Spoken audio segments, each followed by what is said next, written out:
if we space properly, we've got a chance. If we shrink the floor, Boston shrinks the floor enough on their own. You can't help them do it. It was great tonight. The fans showed up and showed out tonight for sure. So, we're going to need them back Sunday because, like you said, the series don't start until somebody wins on the other person's floor. So we got to go back and take care of home on Sunday, and that's our main focus. But our fans showed out, and they really helped us tonight. They showed up and they showed out. That was extremely loud. Whether we made shots, missed shots, turned the ball over, they was with us. And I think that's all that matters. And that was a big part of the win tonight. And we're going to need, the same energy or more on Sunday. Welcome in, Hawks fans. It's your boy Bryce Lewis back at it again for another Atlanta Hawks wrap-up playoff edition. Game 3 has ended, and the Hawks win 130-122 over the Boston Celtics, at a very much-needed win for the Hawks, with the teams back against the wall, trying to not go down 0-3 on their home floor. Atlanta was rocking tonight, and Boston, had to handle the crowd, and they had to handle the return of Trey Young, the Trey Young that we're used to seeing, that we have seen in previous playoff matchups. Struggled the last few games in the playoffs, but tonight came out and played really well. But overall, this was a great team win. The bench came up big. Coach Schneider made adjustments. The two best players played well. A lot of things went the right way and happened tonight the way they needed to for this team to come out and win this game. And so, it's one of those things, man, where you just kind of look at a game like this. Boston's a really good team. Boston had a lot of skill. People are going to say Boston's the most talented team in this series.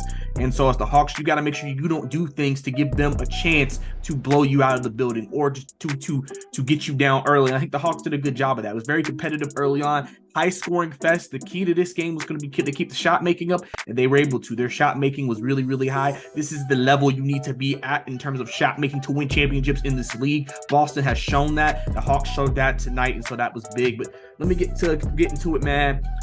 So obviously this is a big game, like I said, for Trey. Came out with 32 points tonight, 9 assists, 6 rebounds. He's been struggling, and he's been trying to figure things out. And Snyder said in his post-game conferences, he's been looking at film, he's been looking at tape.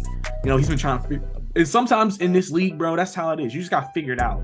It's not always going to be smooth. You're going to have bad stretches. You're going to have bad games. You just got to figure it out. It's one thing if you would have a bad game and then Trey wasn't trying to figure it out, but I felt like he really was trying to look at the film and trying to figure out what can I do. And I felt like this game he played more under control. Now there's other schematic things that happened, like I think with Bay playing down the stretch, and they played more Jalen in this game than they did last. Having those stretch guys kind of open up the lanes more for Trey to get that floater tonight, the patented floater that he's beaten many defenses with, was able to come and he was able to show its on full display tonight. So I think that was big for him to just be able to come out there and play at this aggressive pace. And this is the Trey Young the Hawks need if they're going to have a chance in this series. He cannot play like he did in Boston if they want to have a shot. And I think it's big that he was able to get back to his form tonight with a 32-point game. And in general, with the Atlanta Hawks offense as well. The biggest thing I always said the first two games that hurt them was that they weren't the typical Atlanta offense. Atlanta's offense under Snyder was the best offense in the NBA. They haven't been that in these first two games, and Boston has been able to lock them down defensively. But tonight, clearly some adjustments were made, and they were able to score. And Trey Young was a big recipient of that, getting back on track, playing really well, hitting clutch shots down the stretch, hitting a clutch floater to basically seal the deal for this team. And that's the Trey Young we want to see that for Game 4 and the rest of the series and for years to come, hopefully. And also, Dejounte Murray as well.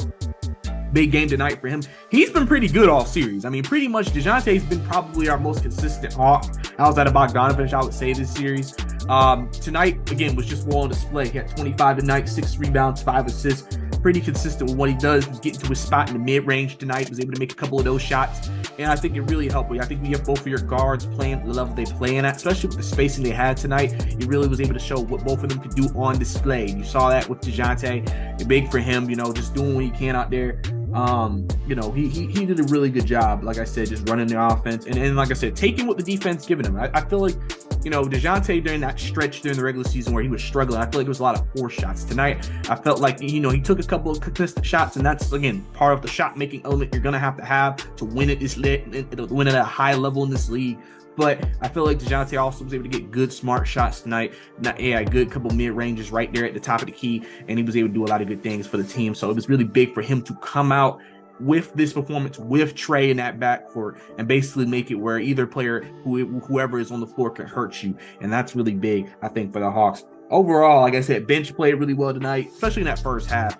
Bay, 3 of 3 from threes. Bogey, 3 of 4 from threes. Jalen Johnson, 2 of 3 from 3. Those guys were big. They counted for 8 threes tonight. Hawks only made a total of 15. So the bench basically had half of the threes that were made in this game from those 3 guys collectively. So it was big for them. Okongwu didn't have the greatest statistical night, but battling. He was battling on the boards, battling, with them, had 5 personal fouls. It's tough for him, but obviously, I think Boston has shifted the defensive scheme to make sure that, Trey can't use the pick and roll and use Capella and Okongwu to roll. So I think that's why points may not be his role in this series, but as long as he battles on the board and plays defense, I think that will be big for him. He had 3 blocks tonight. So clearly he was active, not offensively, but he was active on the defensive end. And so, like I said, Bogdanovich, let me give Bogdanovich his flowers real quick. Let me talk about Bogey. Bogey has been a guy who I think a lot of people have been up and down on. We should get rid of Bogey. We should keep Bogey. Why we keep Bogey, not Herter? Bogey has been such a reliable player for us. And what I mean by this, think about the first playoff run in these conference finals. Our second best player that entire run was Bogdanovich. And he would go up. If he needed to step up, he'd get you 25, 23 points, 24 points, 27. Like he was that guy. The next year in the Miami Heat series, listen, him and Hunter were realistically the only 2 guys who really played well in that series. But Bogdanovich still had another good playoff series, even with the team struggling last year. Then this year, again, even in the first 2 games, Bogey was able to make some shots. The thing with the thing about Bogey that's underrated is his shot making. He's not just a 3-point shooter. He can also create his own shot, get into the paint. And this man, Bogey, takes a lot of contested shots anyway, so he clearly works on this a lot, and he's made a lot of those shots. So Bogdanovich has been big, I think, just in general for them, for shot making. And I think that's really big for him. He played 24 minutes tonight, 22 actually tonight, and just really played really well. We need that from Bogey moving forward. He has to continue to be Bogey for the Hawks to be really able to, go out there and really have a chance to tie this game up on Sunday. And then I'm glad Jalen Johnson was able to get some run tonight. For our last game, really only played 5 minutes. Tonight played 13, had 10 points. So he was productive in the time he was out there on the floor.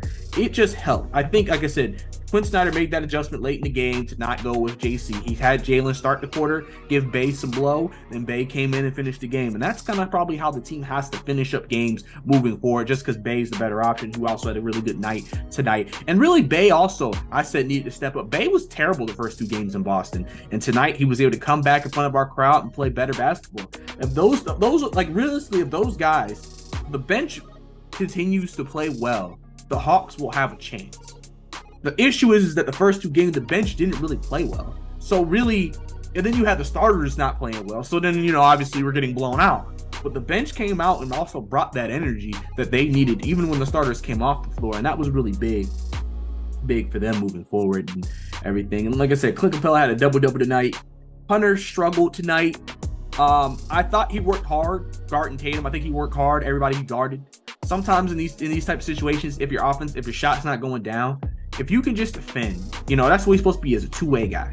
If you defend and you try to defend at a high level and people see the effort you're putting out there, people are going to understand. Listen, Klay Thompson was considered one of the best defenders in the league, but I mean, he would still get cooked by 30, but it was a tough 30. And that's kind of what you need from Hunter. It just felt like when Hunter played defense in the past, it sometimes was like, okay, you're getting cooked and I don't feel like it's this hard, or you're not making it difficult for the opposing player that you're guarding. And so I think that was big. And like I said, JC, coming into this series, I feel like JC or Capella wasn't going to be able to play a lot this series just because of the matchups. And I think JC's the guy that they're not going to play a lot. He'll probably start just to establish defense and rebounding, but I don't think he'll be someone who plays a lot of minutes late just because of matchups. And that's really how playoffs are. It's about matchups at the end of the day. What are your best matchups? What are your best rotations?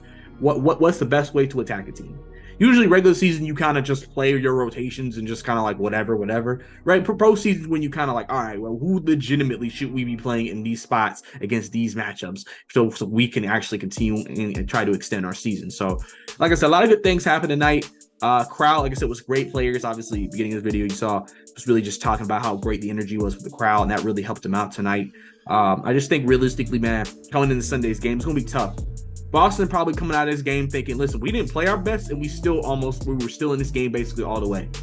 So they're thinking if we just make a couple more shots, just play a little bit more crispy, we should be able to beat these guys on Sunday. So the Hawks got to come out here with that exact same mindset that came out tonight. You need to come out with a do or die mentality. You need the same types of games basically you got from everybody. Listen, it may be unlikely that everybody's going to shoot as well as they did tonight, especially with the bench shooting a very high percentage total.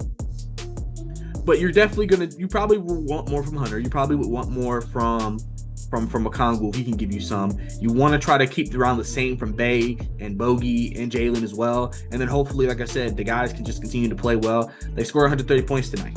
This is what the team is known. This may be a game where Boston, you just have to outscore these guys. And you're going to have to get enough key stops to be able to win these games. And so, like I said, Sunday's going to be a big game for Atlanta. They're coming in here confident. Boston's going to come in there confident, saying, listen, we'll make up for what we did in this game, and we'll be ready to play on Sunday and beat these guys 3:30 in Atlanta.